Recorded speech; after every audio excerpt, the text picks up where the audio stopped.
الله يساعدك عمي. ماشي. العيانة؟ اي بلي. المريض علي حسون يبكم؟ علي حسون؟ علي حسون هاشمي والله الله يستر عليك. لا ما عندنا. هسه خابر لنا عاش. ايه. قالوا شوفوا بالعيانة المركزة. انت مين تخابر؟ من برا نطويريج. نطويريج. الله يستر عليك. اي والله شوف لنا. ايش اسمه؟ علي حسون هاشم تعبان هو جنازة. لا اي والله. هلا حجي مو يمنا. وين القاب الله؟ والله ما ادري.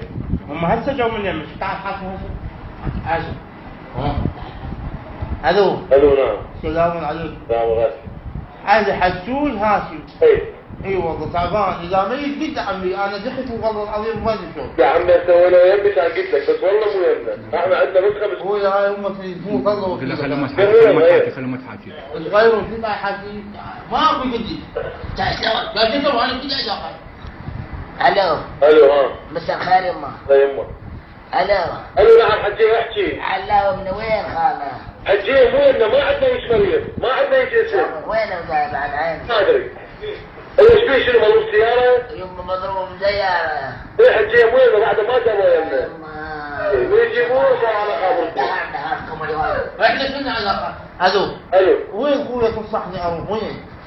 والله اخوي ايش بتجي منه شوي تدور عليه مو احسن ترى ما في شيء واحد يدور على مريض بالتليفون. احنا مو بالتليفون هم جو مثل ما قالوا بالعياده. ما اسمعني ابن عمي هو شو يقول لك المريض قرايبك؟ ايه ابن عمي ابن عمك تجي المستشفى الضبط عند مكان يسموه الاحصاء.